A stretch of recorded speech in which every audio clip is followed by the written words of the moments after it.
Alright, here we are at the compound. I've been working here for 2 days straight now, so I'm getting tired. End of the day, sun's almost behind the mountain. So I got all these containers leveled out, squared up.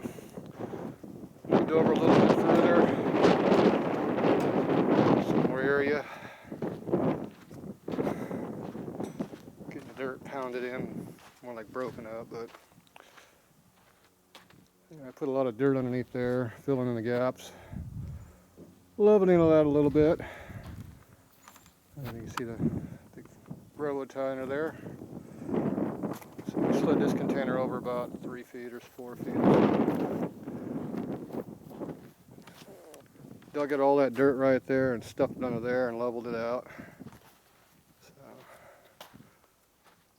moved that one out of the way so I can work on the other one. Pick 'em up truck. We'll move the other container down and put my big Dodge truck over here to block the access hole.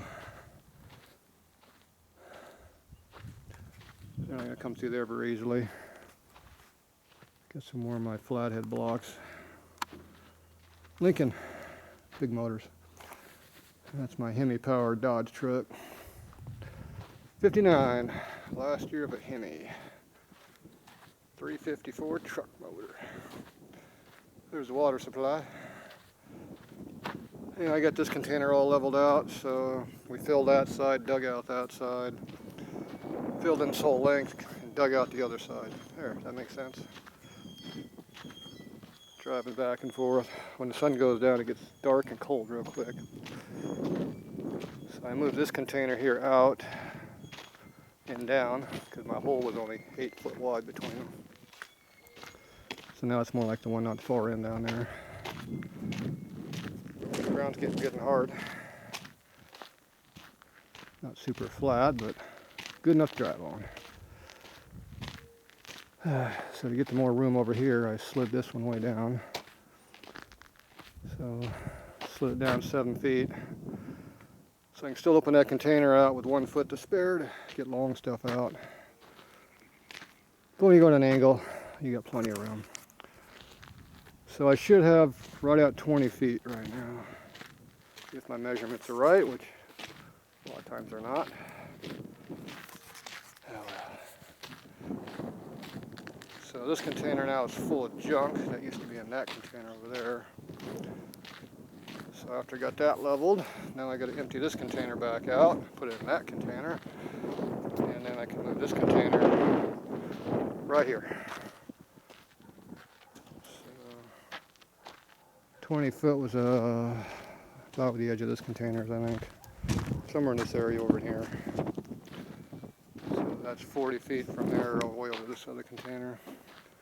The shrubbery has been rolled over a few times. And that was the second group of shrubs we moved. This stupid cat's claw up here hurts like crazy when it gets you.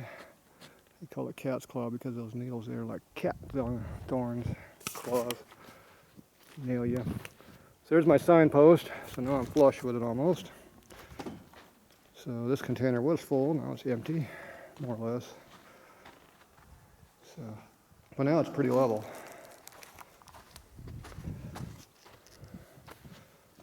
So we moved it, leveled this all out through here. Pretty level. Need to make a big gate through here. That'll be a project. So this used to be flush with this one, now it's slid over. Oh, I forget what we did.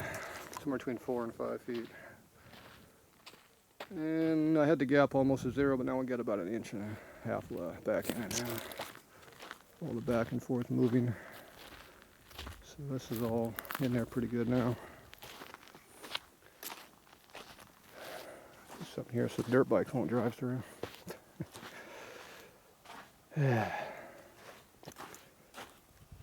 So anyway, I got a lot of digging through here.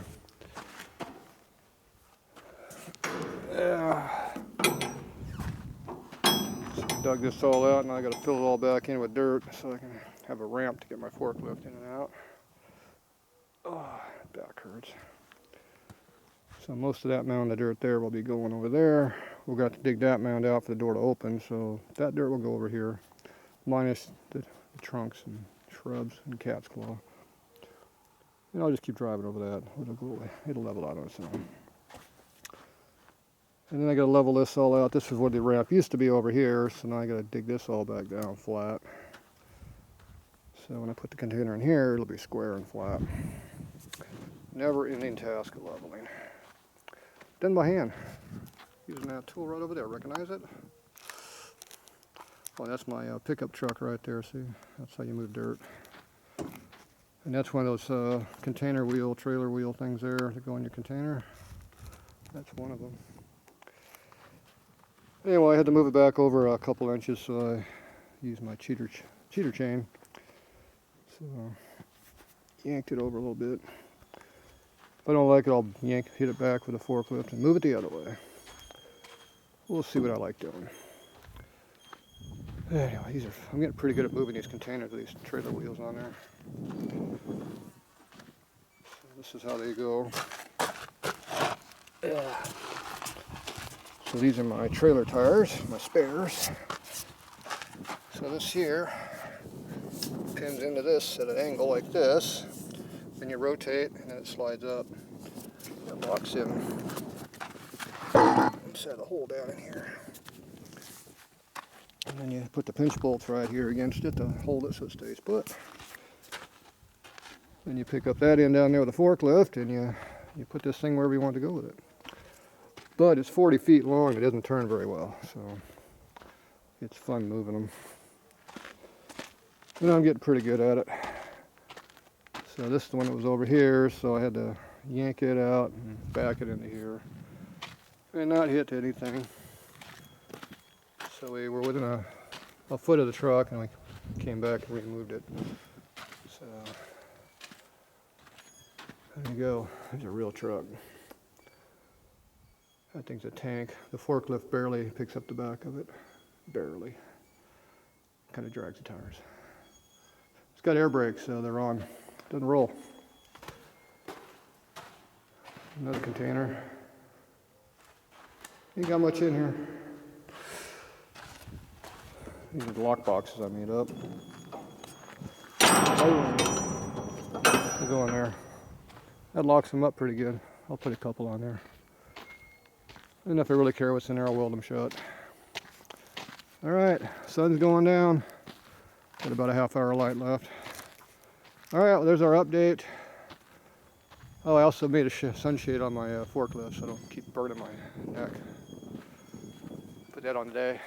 The tornado was yesterday. Today's light winds. Yesterday was blowing really heavy. You light it up here in the mountains. All right, well, there's our update.